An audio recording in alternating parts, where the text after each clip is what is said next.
Hello and welcome to this studio recording of the Education and Early Years Assessor and Teacher Network. My name is Gemma McGregor and I'm the Provider Development Officer for the Education and Early Years T-Level at NCFE. Thank you for taking the time to join us. I've been supported with the content for this recording by our moderation team and we hope you find it useful. The recording aims to capture the content and activities from our live event and is designed to support you assessing within Assignment 2 of the Education and Early Years T-Level. We really do hope you'll find it informative and helpful. So let's get started.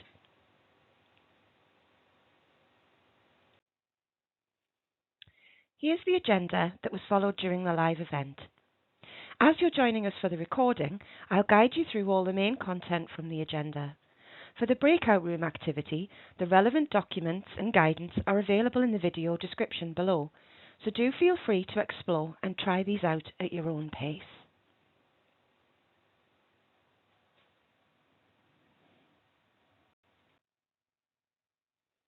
Let's first hear one of our moderators' tips for EYE 1.1. For this criteria, we need to look at it differently for Part 1 and Part 2. For Part 1, we expect each student to demonstrate a good knowledge and understanding of the expected patterns in all areas of development for children and babies from birth to 7 years. It could take the duration of the course for some students to achieve this. Therefore, when assessing, you're likely to only observe part of this criteria at a time. When assessing EYE 1.1, for Part 2, we must consider most students will have already fully met the criteria at this point in their course, and they have now had many hours in placement. Students will be expected to contextualise their response based on the activity that's just taken place and the children involved in this. An assessor could do the following.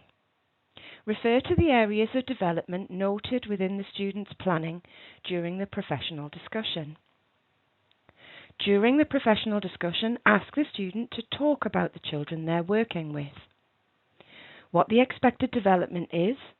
Are the children from the activity meeting these expectations? Is there anyone not meeting or exceeding, and any other relevant questions? And then ask the student to tell you how they could adapt their activity for a younger child, being specific about the age and what development they would expect. You could then repeat this for an older age range. Marking this criteria, we'll consider whether examples are described or explained, but there's no expectation to cover all areas of development. The assessor can justify their mark based on the relevance and the detail of the responses given by the student. We've thoroughly considered and acted on provider feedback for EYE 1.1, particularly regarding the time taken to cover this in professional discussions.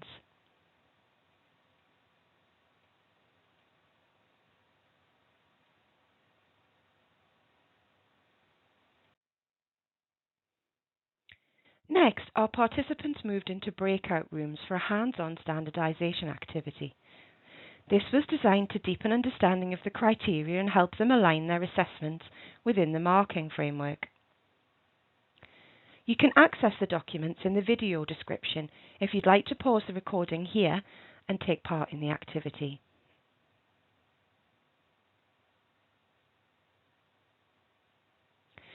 Step 1 was understanding the criteria. In the first step, participants reviewed observation narratives and professional discussion examples. These examples were displayed on screen for them, providing a clear reference point to consider how the criteria were being met.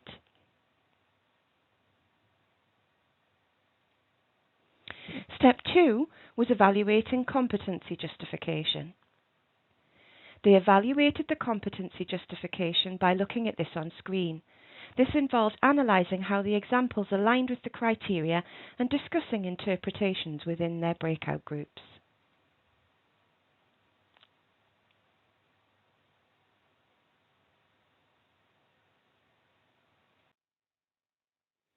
Finally, participants used the marking bands to assign a mark to the example provided. They were guided by prompts such as why is this mark appropriate and what else might you need to see. They engaged in thoughtful discussion to justify their decisions. You could try this with your colleagues after watching this recording to support your own standardization activities. And do remember, the documents are linked in the video description below.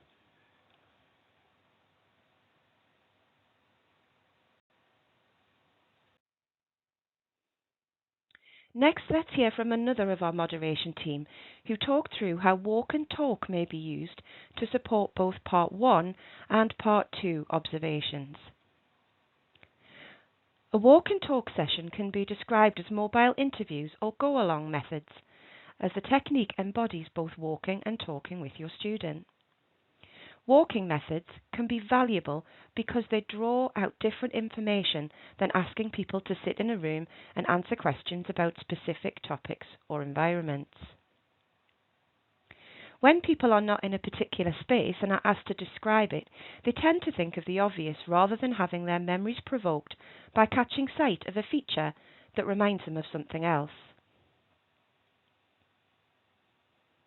Do remember, this information must only be captured as professional discussion evidence and can be added to the observation or professional discussion templates.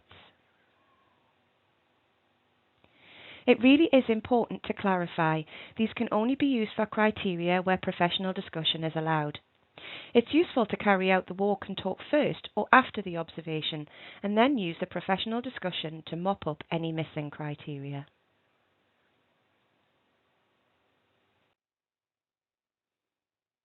Criteria that lends itself to the walk and talk for EYE Part 1 are detailed below. 5.1. It is a discussion element that can be used for the walk and talk, linking to legislation, whereas for 5.2 it would be the doing. For example, observe them closing doors, following procedures, and then complement this with professional discussion where appropriate. If you see it happening, this would just be recorded as observation. It could still be documented within the walk and talk, but would be observation evidence rather than PD evidence alone. For 5.5, students would need to give one example of an emergency, for example, a stranger in the building, emergency lockdown, or tailgating.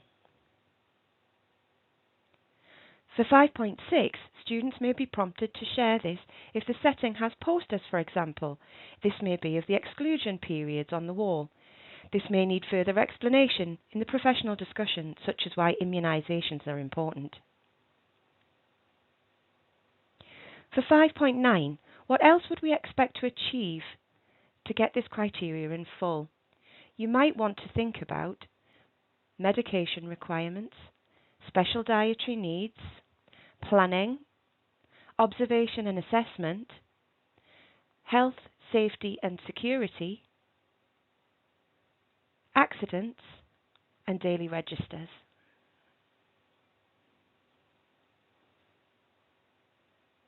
For Part 2, the structured observations, this approach would link to S4.13 for EYE and S3.25 for assisting teaching.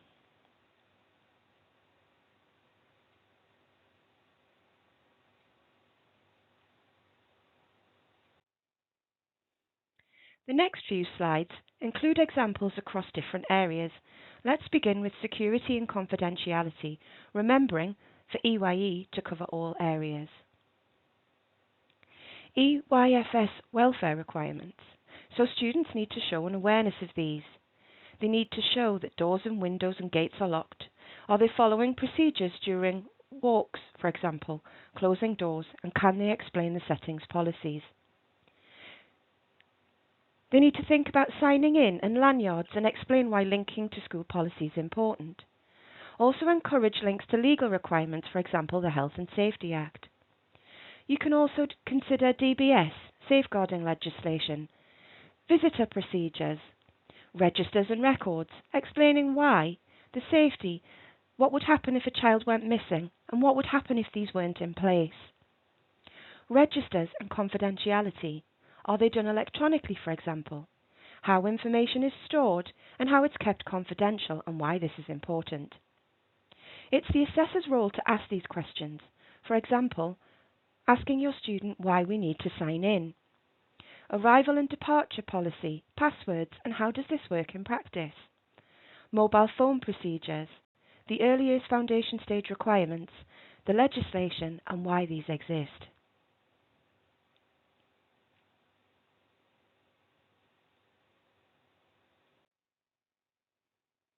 Let's continue for security and confidentiality. Think about students escorting you to each area of the setting. Think about lockdown and prevent or anti-terrorism legislation. Think about gaining parental permission for any information to be used other than for the above reasons. Think about ensuring that parents have access to files and records of their own children, but not those of any other child. You would expect to see two to three of the above across areas for these competencies. One thing for each and an example of the legislation. Remember to encourage and keep asking your students questions.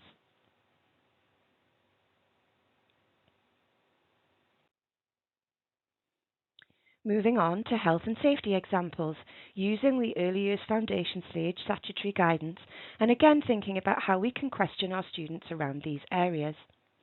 Some examples would include questioning around the Health and Safety Act, risk assessments, exit or fire safety procedures. Can they show you where the designated points are? Accident procedures, first aid and relevant qualifications that relate to this. Food hygiene procedures, which could include allergies, dietary needs, different coloured chopping boards or mops, and why these things are so important.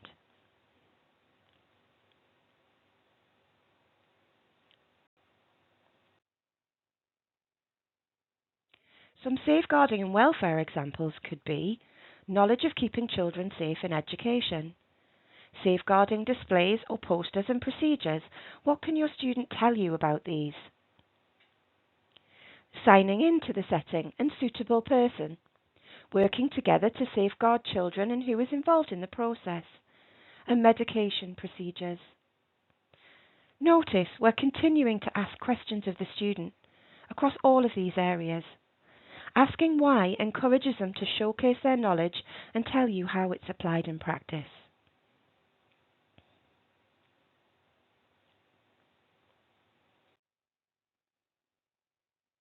Now let's look at some further support for assessors. You can now access the following reports via our website. The Chief Examiner and Chief Moderator's report for Early Years Educator from Summer 24, and the Chief Examiner and Chief Moderator report for Assisting Teaching from Summer 24. These reports can be found under the Assessment Materials section on the qualification page of our website.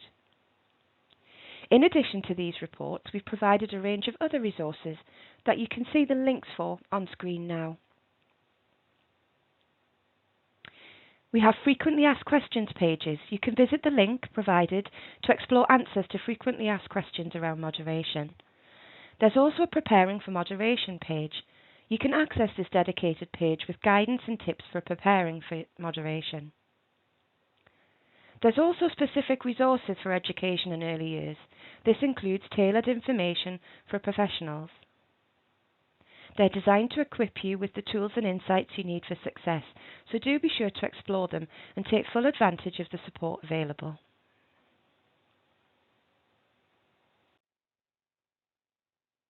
On this slide, you can see the links to our previous Assessor Network recordings.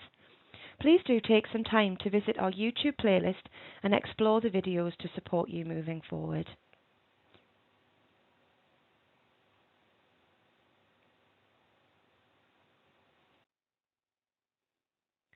Our next Education and Early Years Assessor and Teacher Network event is just around the corner, and we're excited to invite you to join us.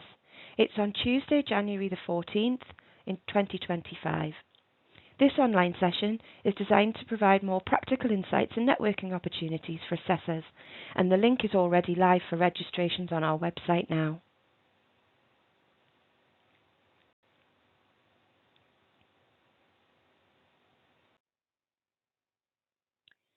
Next is our Best Practice Network.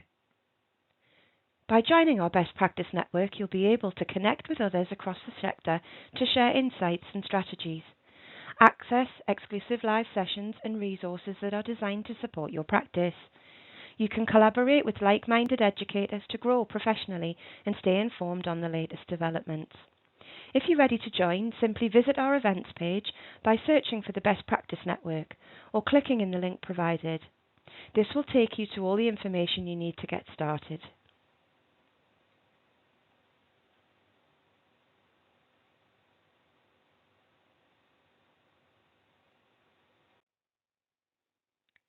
As we wrap up, I'd like to remind you of our upcoming T-level training events.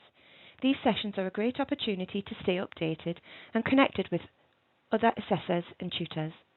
You'll find details of future events on our events page, which is accessible via the link on screen now.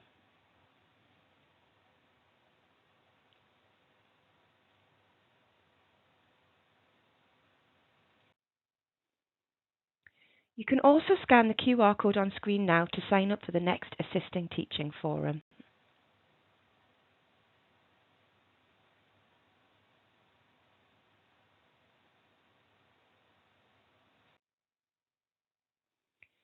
Thank you for joining us for this recording of the T-Level Assessor and Teacher Network event. Please take a moment to complete our feedback form via the QR code on screen now. We hope you found this recording useful. Don't forget to explore the resources linked to the video description and take part in some standardization with your team. And we look forward to seeing you at our next network meeting on January the 14th.